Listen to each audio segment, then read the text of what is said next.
Ya, Shalom, selamat pagi, saudara-saudari yang dikasihi dalam Tuhan Yesus Kristus. Kita bersyukur untuk kesempatan pada pagi hari ini, kita dapat kembali berkumpul bersatu hati, menikmati kasih dan anugerah Tuhan. Dan pada kesempatan kali ini, saya Natania Amalia Pangestu, dari Prodi Pendidikan Guru Sekolah Dasar Angkatan 2020, akan membahas beberapa rangkaian materi untuk sama-sama kita belajar, kita sharing mengenai firman Tuhan. Sebelumnya, mari kita satukan hati, kita akan berdoa. Selamat pagi Bapak, selamat pagi Tuhan, selamat pagi Roh Kudus. Terima kasih untuk hari ini Tuhan, untuk kasih setiamu, untuk kebaikan-Mu. Kami bisa ada Tuhan hari ini, semuanya hanya karena anugerah-Mu. Bapak, bila sebentar hamba-Mu Tuhan akan membahas beberapa materi mengenai firman-Mu, kiranya apa yang telah dipersiapkan, apa yang akan disampaikan, dapat diterima Tuhan oleh para audiens dengan baik, dan dapat menjadi berkat Tuhan untuk menjadi pedoman atau pegangan dalam menjalani kehidupan. Terima kasih Bapa, ampuni setiap dosa dan kesalahan kami. Di dalam nama-Mu kami telah berdoa dan bersyukur. Amin.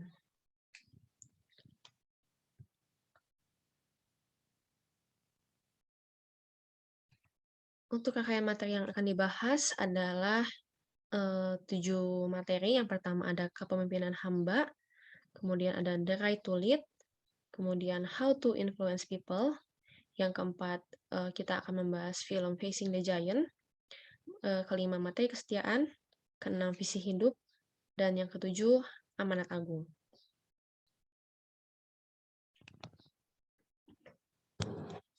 Yang pertama kita akan membahas mengenai kepemimpinan hamba. Nah, kepemimpinan hamba atau servant leadership, ada banyak gaya kepemimpinan. Salah satunya adalah kepemimpinan hamba. Nah, mungkin muncul pertanyaan di dalam diri kita, apa itu hamba? Kemudian mengapa kita melayani? Dan bagaimana sih untuk dapat dipakai Tuhan secara efektif?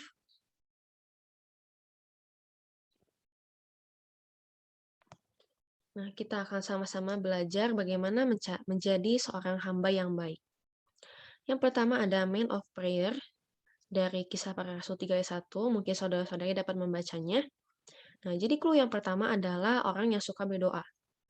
Orang yang dipakai Tuhan adalah orang yang punya kontak dengannya atau punya hubungan erat dengannya. Kemudian yang kedua adalah Man of Faith dari Kisah Para Rasul 3 ayat 6.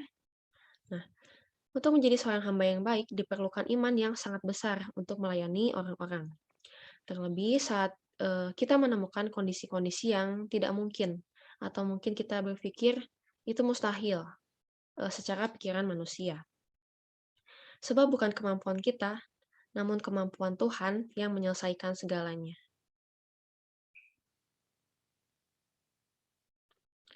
Kemudian yang ketiga ada Man of Word, orang yang mengandalkan firman-Nya yang dipakai Tuhan secara efektif. Membaca dan merenungkan firman Tuhan akan membawa kita kepada pengenalan yang lebih lagi akan Tuhan. Jadi ketika kita ingin menjadi hamba yang baik, kita perlu mengandalkan firman-Nya, kita perlu membaca, dan kita melakukannya dalam kehidupan kita. Kemudian clue yang keempat adalah man that are filled with Holy Spirit, atau dipenuhi oleh Roh Kudus. Orang yang dipenuhi kuasa Roh Kuduslah yang mampu dipakai Tuhan secara efektif, sebab kita perlu kuasa dan tuntunannya.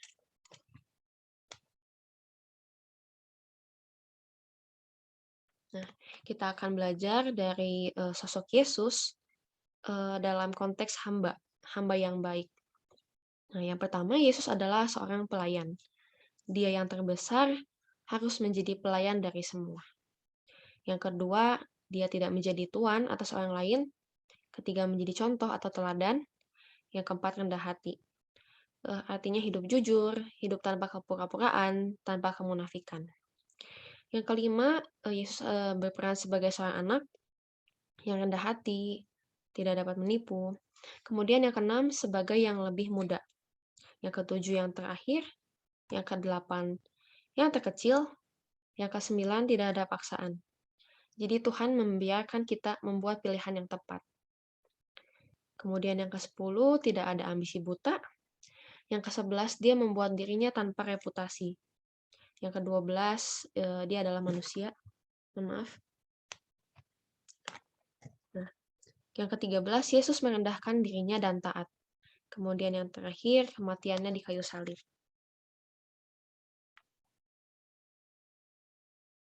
Nah,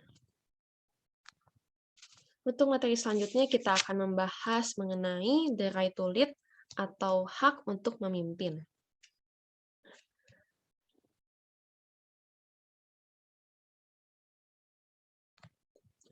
Learning leadership through character and courage. Nah, apa sih yang membuat seseorang itu berhak untuk memimpin? Nah, sebetulnya kepemimpinan itu tidak diperoleh dari pemilihan atau pertemuan, seperti memiliki jabatan, gelar, peringkat, atau misalnya prestasi, dan lain-lain. Nah, hal itu semua tidak memenuhi syarat untuk memimpin. Sebab kemampuan untuk memimpin tidak datang dengan sendirinya. Tidak semua orang itu berhak untuk memimpin. Nah, cara yang benar itu hanya bisa diterima, dan tentunya itu membutuhkan waktu. Kita akan sama-sama belajar mengenai hak untuk memimpin. Yang bagian pertama adalah aksi. Nah, bagaimana sih jenis pemimpin yang ingin orang ikuti? Yang pertama adalah buang ego kita. Kemudian yang kedua menjadi pengikut yang baik terlebih dahulu sebelum menjadi seorang pemimpin. Yang ketiga bangunlah hubungan yang baik dengan sesama kita. Yang keempat bekerja dengan unggul. Kelima bergantung pada kedisiplinan, bukan emosi atau ego. Yang keenam, membuat nilai-nilai tambahan dalam tujuan. Yang ketujuh, berikanlah semua atau segala kekuatanmu.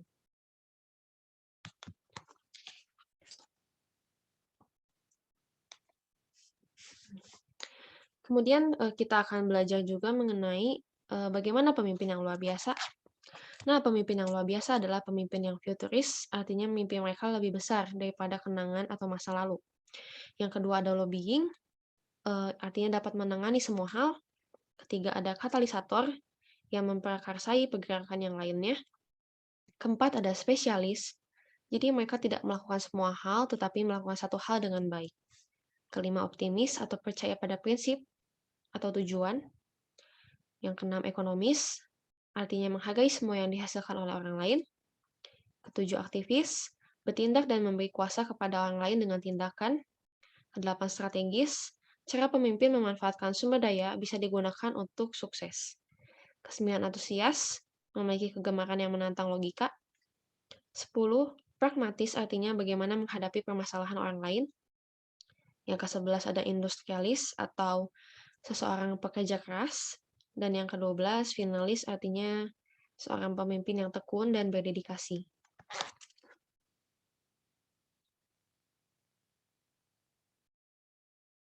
Bagian kedua adalah visi. Nah, mungkin kita akan membahas seorang tokoh bernama Nelson Mandela yang tentunya sudah tidak asing lagi. Pada awal tahun 1940, Nelson Mandela adalah sosok yang memperjuangkan hak-hak warga kulit hitam, begitu ya. Nah, dari sini kita bisa belajar bagaimana cara menemukan visi. Nah, ketika ingin menemukan visi, kita perlu melihat ke dalam diri kita. Kita perlu melihat ke belakang kita, ke sekitar kita, depan kita, ke atas kita, dan di sebelah kita. Sebab kita hidup tidak sendiri tetapi berdampingan dengan orang lain.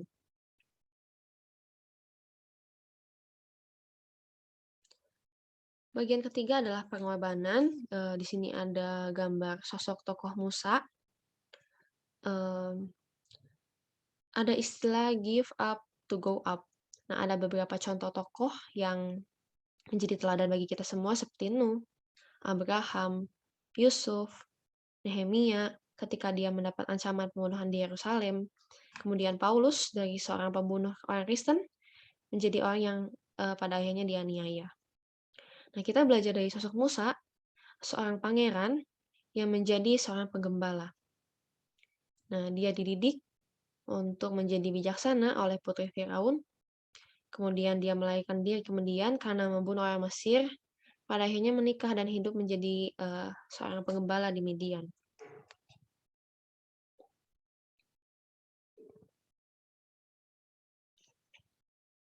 Nah, bagian keempat, kita akan belajar mengenai resiko.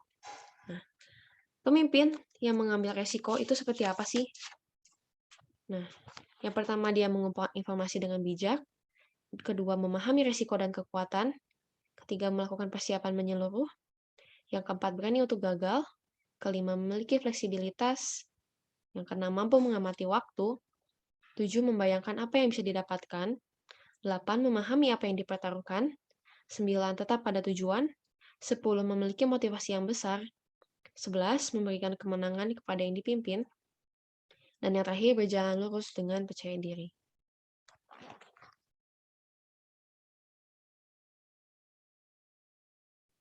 Bagian kelima, determinasi. Nah, kapan kita memerlukan hal ini? Yang pertama, ketika kita melihat suatu kebenaran. Kedua, kita menginginkan perubahan. Ketiga, menunjukkan keyakinan. Keempat, ingin menghadapi suatu tantangan. Yang kelima, ingin belajar dan berkembang. Yang keenam, mengambil jalan yang sulit. Dan yang ketujuh, memimpin.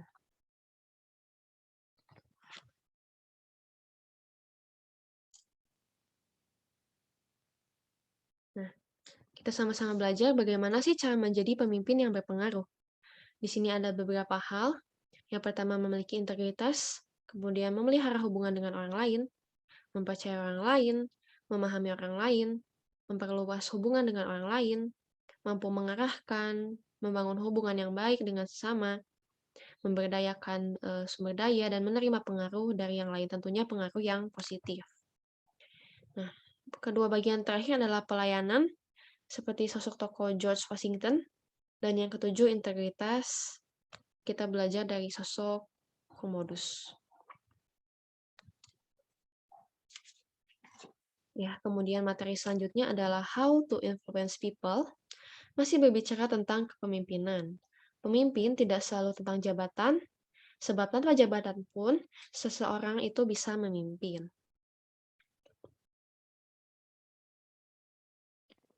Ya, untuk bab pertama, kita membahas seorang pembawa pengaruh harus memiliki integritas dengan orang lain. Integritas menjadi gaya hidup atau lifestyle. Nah, integritas itu merupakan mutu, sifat, keadaan, kesatuan utuh yang memancarkan kewibawaan atau kejujuran. Nah, jika kita mau melihat karakter seseorang, kita dapat melihat dari lifestyle atau cara hidupnya. Dan integritas itu dapat dilakukan atau dimulai dari hal-hal yang kecil. Nah, keuntungan dari integritas adalah kepercayaan. Jika kita ingin membawa pengaruh, yang pertama, memiliki karakter yang konsisten. Kedua, transparan. Ketiga, tepat janji. Keempat, beri contoh kerendahan hati. Kemudian ada juga langkah-langkah menjadi seseorang yang berintegritas. Yang pertama, komitmen terlebih dahulu pada diri sendiri. Kedua, kita sama-sama menyadari bahwa sebelumnya kita tidak memiliki harga. Yang ketiga, utamakan hal kecil sebab integritas dapat dimulai dari hal kecil. Dan yang keempat, lakukanlah apa yang harus kita lakukan, bukan apa yang ingin kita lakukan.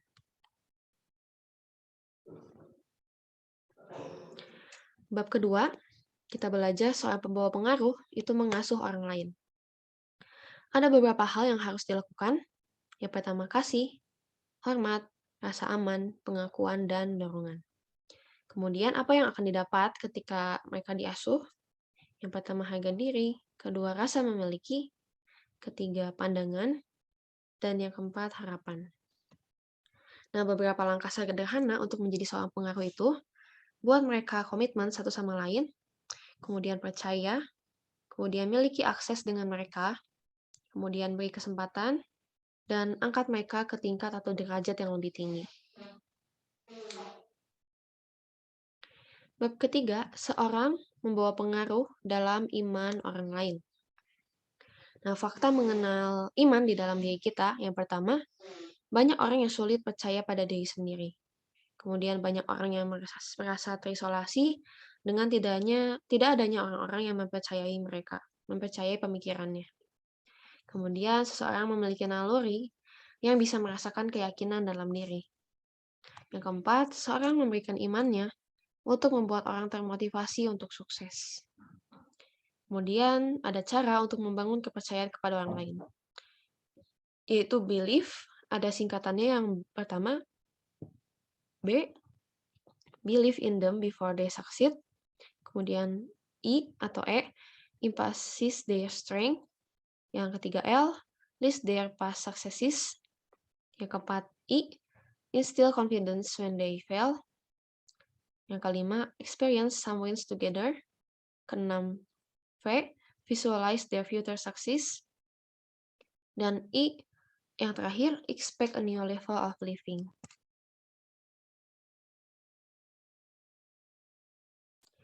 Bab keempat, seseorang membawa pengaruh dengan mendengarkan orang lain. Nah, apa manfaat yang diperoleh dari mendengarkan? Yang pertama, mendengarkan akan membuat lawan bicara kita respect atau menghargai kita. Mendengarkan membangun hubungan yang baik. Mendengarkan dapat memperluas pengetahuan kita. Kemudian mendengarkan membantu kita mengembangkan ide atau gagasan-gagasan. Yang kelima, akan membangun persahabatan bahkan kekeluargaan. Yang terakhir, mendengarkan adalah tindakan yang baik untuk membantu orang lain dan diri sendiri. Sebab banyak orang yang terkadang mereka tidak membutuhkan saran atau masukan, tetapi mereka butuh didengarkan. Nah, tetapi ada hambatan dalam hal mendengarkan. Yang pertama, kadang kita terlalu banyak berbicara, kemudian kehilangan fokus, kemudian kondisi mental yang mungkin tidak siap, tidak stabil, sulit berkonsentrasi, kemudian stereotip. Kadang kita membawa masalah sendiri ketika mendengar orang lain. Ketika orang cerita, aku sedang mengalami ini nih. Nah, kita membalas dengan, oh itu mah biasa aja, aku mengalami hal yang lebih ini. Kita membawa masalah pribadi kita. Dan yang keenam, kadang kita mementingkan diri kita sendiri. Nah, kemudian ada 9 saran untuk membantu kita menjadi pendengar yang baik. Yang pertama, kita memberi perhatian penuh. Kemudian kita memeriksa motif berbicara kita untuk dapat merespon lawan bicara. Kita temukan makna dan pengertian dalam apa yang sedang dibicarakan. Kita masukkan perkataan lawan bicara kepada konteksnya. Kemudian jangan lupa untuk memeriksa emosi kita ketika kita mendengarkan. Yang keenam, kita mendengar secara keseluruhan. Yang ketujuh, meringkas apa yang dikatakan lawan bicara. Kedelapan, melayangkan pertanyaan jika kita ada yang tidak dimengerti. Dan yang kesembilan, menjadikan pendengar sebagai prioritas dalam hidup.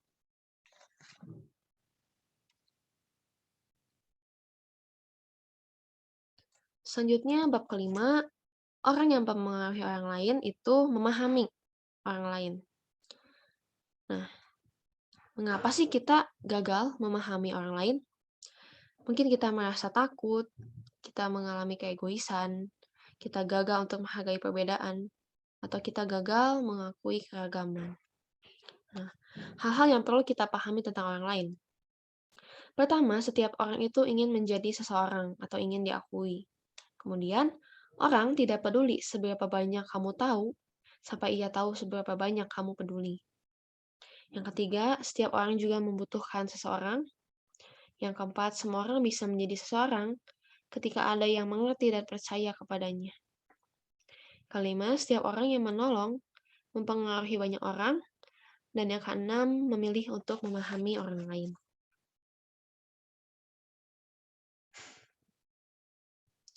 Bab yang ketujuh, seseorang yang mempengaruhi memperbesar orang lain. Nah, bagaimana sih cara kita memperbesar orang lain? Pertama, kita dapat melakukan mentoring atau memberikan motivasi untuk bertumbuh kepada orang lain. Nah, sebab memperbesar orang lain itu adalah sebuah investasi atau tabungan bagi kita. Nah, jadikanlah diri kita pembesar, dan tetapi kita tetap perlu berhati-hati memilih orang untuk diperbesar. Nah, beberapa cara memaksimalkan prosesnya. Yang pertama, lihat potensi mereka. Kedua, kita membuat visi untuk masa depan mereka. Ketika kita menggali karakter yang kurang. Keempat, mengatasi karakter yang kurang baik.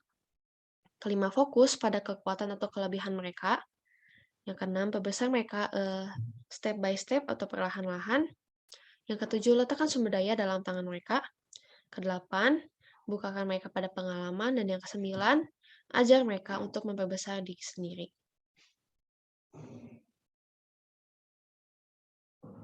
Kemudian kita langsung loncat ke bab yang ke-8.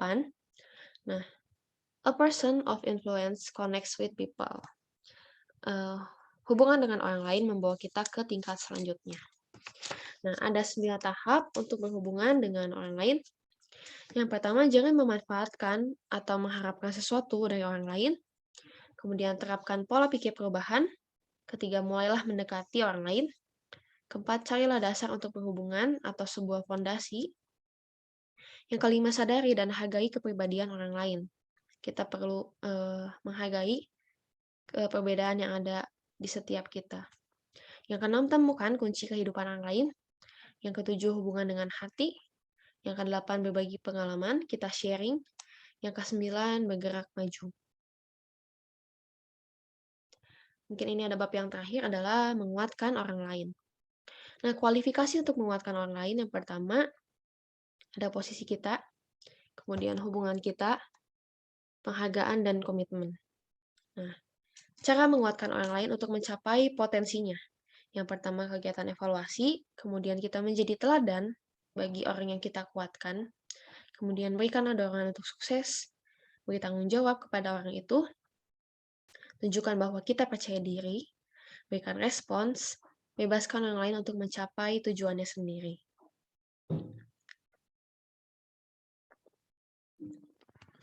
Selanjutnya kita akan membahas suatu film berjudul Facing the Giant.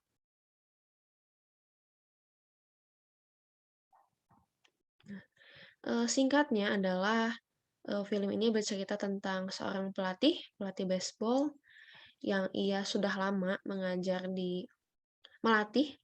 olahraga baseball ini untuk kejuaraan, untuk pertandingan di suatu sekolah. Tetapi ia seringkali gagal, seringnya mengalami kekalahan, sudah lama tidak mengalami kemenangan, dan di luar profesi atau keahliannya atau pekerjaannya, dia mengalami masalah-masalah lain seperti dia sulit memiliki anak dengan istrinya, sudah 4 tahun pernikahan, kemudian mobilnya yang sering rusak, sering mogok, dan masalah-masalah lainnya gitu. Sampai suatu waktu ketika dia ingin bertanding kembali dengan timnya, dengan tim yang dia ajar, dia mengajak para siswa yang dilatih untuk sama-sama mengandalkan Tuhan. Mereka mau berlomba didasari oleh firman Tuhan dan didasari mereka mengandalkan hanya kekuatan Tuhan saja gitu. Sampai akhirnya mereka berhasil menang, sukses, dan pelatih itu pun hidup lebih sukses dan bahagia seperti itu. Nah, apa yang menjadi refleksi dari film itu? Nah, terkadang ketika kita mengalami kesulitan, permasalahan, pergumulan hidup, kita merasa tidak kuat, kita tidak sanggup, kita merasa takut, dan kita merasa tidak mampu. Nah, sebetulnya betul, kita merasa tidak mampu sebab Tuhanlah yang akan memberikan kekuatan, dan Tuhan yang mampu membantu menyelesaikan masalah kita. Nah, Tuhan itu selalu ada dan Tuhan selalu menyertai kita. Nah, yang perlu kita lakukan adalah marilah kita belajar untuk meminta kekuatan, mengandalkan kekuatan Tuhan, serta kita belajar untuk berserah penuh kepadanya.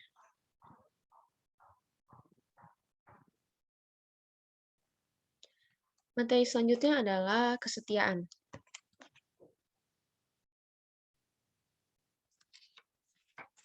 Nah, di sini terdapat beberapa ayat yang membahas tentang kesetiaan Tuhan. Tentunya memang sangat banyak di dalam Alkitab. Nah, mungkin tidak akan saya jelaskan satu persatu, tetapi beberapa ayat saja yang menekankan bagaimana kesetiaan Tuhan. Nah, mungkin dari 2 Tawarik 7 ayat 3 disebutkan bahwa sebab ia baik, bahwa untuk selama-lamanya kasih setianya. Kemudian 2 Tawarik 12 ayat 2 berubah setia kepada Tuhan. Kemudian 2 Tawarik 19 ayat 9, takut akan Tuhan, setia dan dengan tulus hati. Kemudian dari 1 Korintus 1 ayat 9 disebutkan bahwa Allah adalah pribadi yang setia. Kemudian ada ayat lainnya yang cukup bagus, ini di dalam 1 Yohanes 1 ayat 9, jika kita mengaku dosa, ia adalah setia dan adil.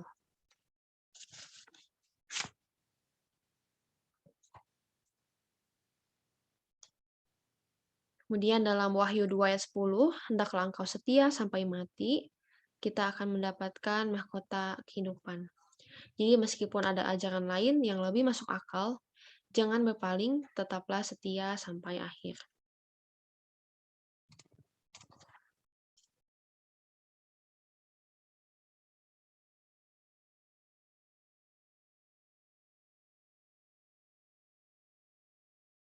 Materi selanjutnya kita akan membahas mengenai visi hidup. Nah,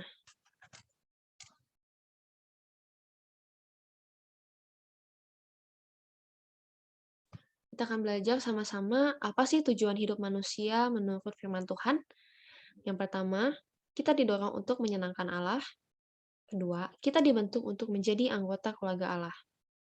Yang ketiga, kita diciptakan untuk menyerupai Kristus. Yang keempat, kita didesain untuk melayani Allah. Yang kelima, kita dibuat untuk sebuah misi.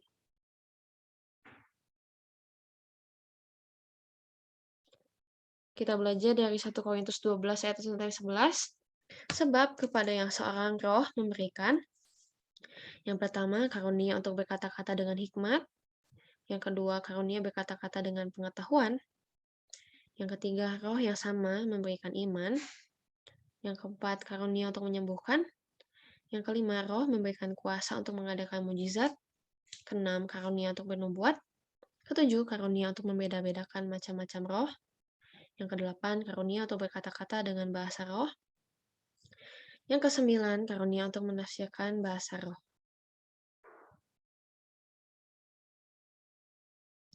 Ya, mengenali visi hidup, kita akan belajar sama-sama mengenai mengapa sih visi hidup itu penting. Nah, visi itu penting sebab visi menolong seseorang untuk tetap fokus kepada tujuan dan menuntun dan mengarahkan dalam mengambil keputusan. Karena itu, visi harus dimiliki, dipelihara, senantiasa segar, dan juga realistis. Nah, visi itu akan menolong kelak dalam berbagai hal. Dalam kesaksian hidup, semangat dan kegigihan bekerja, sikap penuh kasih, tidak egois, kemampuan untuk mampu bekerja sama dalam tim, kemudian sikap dan pandangan akan uang, dan menghindari sikap instan atau serba cepat. Itu akan diperoleh ketika kita menggunakan atau kita memakai visi dalam kehidupan kita. Nah, bagaimana sih kita menentukan visi hidup? Kita akan sama-sama belajar. Yang pertama kita berdoa. Yang kedua kita harus memiliki minat atau passion di bidang apa, sebagai apa. Yang ketiga kita perlu menggali talenta kita, entah itu di bidang seni, di bidang sosial, di bidang sains. Yang keempat kita bisa sharing, kita meminta pendapat orang lain. Dan yang kelima kita damai dengan diri kita sendiri. Nah, ada beberapa pesan Tuhan yang terakhir itu mengenai visi. Kita berperan aktif memberitakan Injil dan melipat gandakan murid melalui ilmu teologia. Kemudian misi, kita mendalami ilmu, kita mendalami teologia, kita membina hubungan atau relasi dengan setiap orang. Kemudian strategi, kita belajar dan mengembangkan ilmu. Kita belajar untuk membina pemuritan atau kelompok. Yang terakhir ada komitmen, kita merumuskan visi yang sesuai dengan mungkin program studi kita, jurusan kita.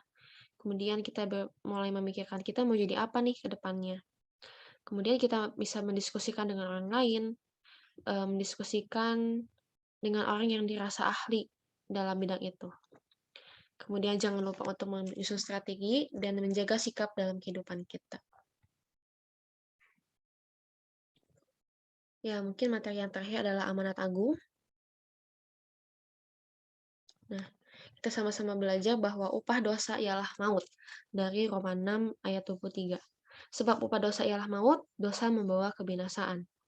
Kita juga belajar tentang kasih yang ayatnya sudah tidak asing lagi, Yohanes 3:16, dan kasih itu menjadi dasar kita diselamatkan. Percaya dalam hatimu bahwa kita diselamatkan. Kita juga percaya bahwa Tuhan adalah satu-satunya jalan, tidak ada di dalam siapapun selain Yesus. Kemudian status kita yang menerima dan percaya diberi kuasa untuk menjadi anak-anak Allah. Nah, apa panggilan hidup kita? Yang pertama kita akan jadi saksinya. Kemudian jadikanlah semua bangsa muridku, ajarlah mereka sebab Allah menyertai kita. Nah, apa kata Alkitab? dari Roma 10 ayat 14, yaitu kita perlu menceritakan tentang Tuhan, kita menjadi saksinya, kita menjadi saksi Kristus dalam kehidupan kita. Nah, bagaimana kita dapat mengikuti perintah ini atau amanat agung? Yang pertama, menjadikan murid, kedua, membaptis mereka, ketiga, mengajar mereka, kemudian kita ulangi tahap-tahap ini.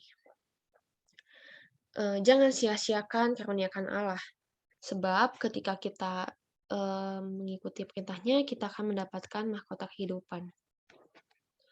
Nah, ada teladan tokoh, salah satunya adalah Paulus di dalam Filipi 3 ayat 10. Paulus tidak mencari popularitas, tetapi dia ingin menjadi serupa dengan kematiannya. Nah, seperti apa pribadi yang menjadi pengikut Kristus?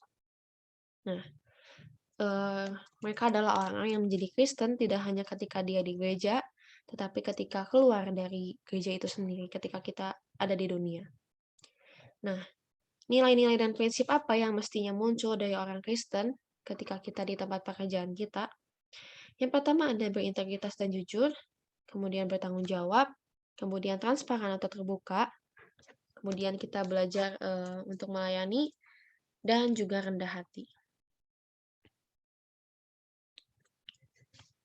Ya, sekian sharing firman Tuhan yang dapat saya bagikan pada kesempatan hari ini. Terima kasih untuk saudara-saudari yang telah sama-sama belajar, sama-sama menyimak. Sebelum kita menutup, mari kita kembali bersatu di dalam doa. Sekali lagi Bapak, terima kasih Tuhan untuk apa yang sudah bisa saya bagikan pada kesempatan hari ini. Kiranya apa yang telah di-sharingkan sama-sama dibagikan dan dipelajari dapat menjadi rema Tuhan dalam kehidupan kami dan menjadi bekal untuk kami menghadapi atau menjalani kehidupan setelahnya. Bapak, terima kasih untuk segala berkat dan kebaikan-Mu. Kiranya Engkau yang selalu menyertai dan Engkau selalu ada dengan kami. Ampuni Bapak setiap dosa dan kesalahan kami. Di dalam nama-Mu kami telah berdoa dan ucap syukur. Amin. Shalom, terima kasih dan Tuhan Yesus memberkati.